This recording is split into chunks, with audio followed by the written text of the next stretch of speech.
दोस्तों, राजस्थान में एक ऐसा गांव है जहां पर शाम 6 बजे के बाद कोई नहीं रहते। इसे शाम 6 बजे के बाद ऑफिशियली बंद कर दिया जाता है। इस गांव के सारे घर खंडहर बन चुके हैं, लेकिन ये हमेशा ऐसा नहीं था। यहाँ पर कभी लोग हुआ करते थे, लेकिन आज इसे श्रापित गांव कहा जाता है। जी हाँ दोस्तों, मैं आज बात कर रहा हूँ राजस्थान के गोस्ट विलेज नाम से ही फेमस कुलधारा के बारे में। कुलधारा गांव को सिर्फ भारत में ही नहीं बल्कि पूरी दुनिया में सबसे भूतिया जगह माना जाता है। यहाँ पर पिछले 200 साल से कोई नहीं रहते हैं। कहा जाता है कि इस गांव में कभी 5,000 लोग हुआ करते थे, लेकिन वो अचानक एक ही रात में गायब हो गए। इसके पीछे कई कहानियां बताया जाता है। ये गांव राजस्थान के जैसलमेर के 14 किलोमीटर दूर पर स्थित है।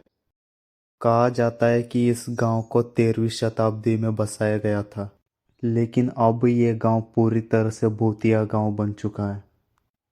इसके पीछे कहानी ये बताया जाता है कि यहाँ के एक जागीरदार को इस गांव के मुखिया की लड़की के ऊपर नजर पड़ा था।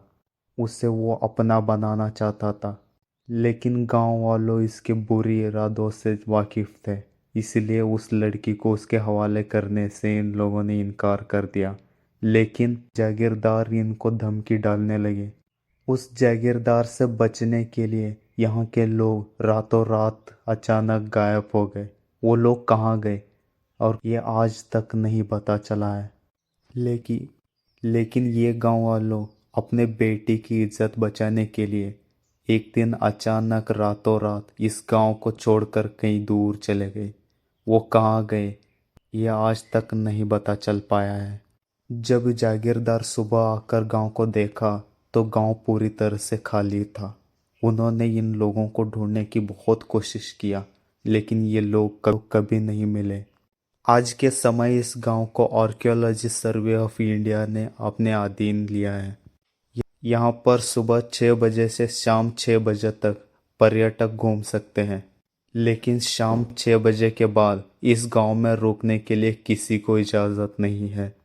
इस गांव में एक देवी की मंदिर भी था जो आज खंडर बन चुका है। उस मंदिर में आज कोई पूजा नहीं चलता है, क्योंकि कहा जाता है कि जब वो लोग इस गांव को छोड़ के जा रहे थे, तब वो लोग इस गांव को श्राप दिया था कि इस गांव में जो कोई भी रहता है वो मर जाता है।